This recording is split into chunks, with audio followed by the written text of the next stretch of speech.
साल 1919 था। भारत पर अंग्रेजों का शासन था और देश में आज़ादी की लहर धीरे धीरे तेज हो रही थी। इसी समय अंग्रेज सरकार ने रायलेट एक्ट नामक काला कानून लागू किया। इस कानून के तहत अंग्रेज बिना किसी सबूत के किसी भी भारतीय को जेल में डाल सकते थे। इसका विरोध पूरे देश में शुरू हो गया। 13 अप्रैल 1919 का दिन था। संयोग से बैसाखी का त्योहार भी था।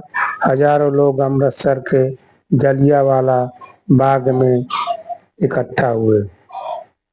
कुछ लोग त्योहार मनाने आए थे तो कुछ लोग शांतिपूर्वक रायलेट एक्ट के खिलाफ विरोध जताने आए थे, लेकिन अंग्रेज सरकार को यह भीड़ पसंद न आई। उस समय अमृतसर में जनरल डायर नाम का एक ब्रिटिश अफसर तैनात था। डायर को खबर मिली कि जलियांवाला बाग में बड़ी सभा हो रही है। उसने बिना किसी चेतावनी के फौजियों को लेकर के बाग को घेर लिया। जलियांवाला बाग के चारों ओर से दीवार से घिरा हुआ था और वहां से निकलने का सिर्फ एक ही छोटा रास्ता था। इतने में जनरल डायर ने आदेश दिया कि गोलियां चलाई जाएं।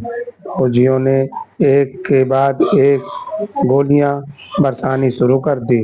लोग चीखते चिल्लाते इधर उधर भागने लगे, लेकिन निकलने का रास्ता छोटा था। कोई दीवार में पर चढ़ने की कोशिश कर रहा था, कोई जमीन पर गिर जाता था।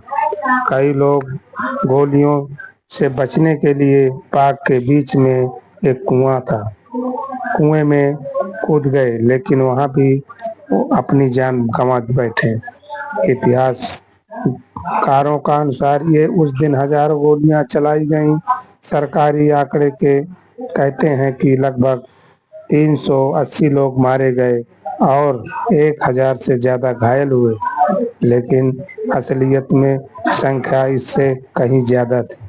उस दिन की चीखें, वह दर्द और वो खून से सनी जमीन भारत की आज़ादी की लड़ाई का एक वैसा अध्ययन बन गया जिसे भुलाना असंभव है। लेकिन इस नरसंहार से भारतीय जनता डरने के बजाय और ज्यादा जागरूक हो गई। पूरे देश में गुस्सा फैल गया। महात्मा गांधी ने अंग्रेजों के खिलाफ असहयोग आंदोलन चलाया और फिर धीरे धीरे यही आंदोलन भारत की आज़ादी का बड़ी ताकत बना। आज जलियांवाला बाग में शहीदों की याद में एक स्मारक बना हुआ है। वहां की दीवारों पर आज भी गोलियों के निशान देखे जा सकते हैं और वो कुआं भी जहां लोग गोलियों से बचने के लिए कुएं में कूदे थे। जलियांवाला बाग सिर्फ एक जगह नहीं है, यह भारत की आज़ादी की लड़ाई का प्रतीक है। ये हमें याद दिलाता है कि आज़ादी हमें यूं ही नहीं मिली, इसके लिए हजारों मासूम लोगों ने अपनी जान कुर्बान कर दी थी। नमस्कार।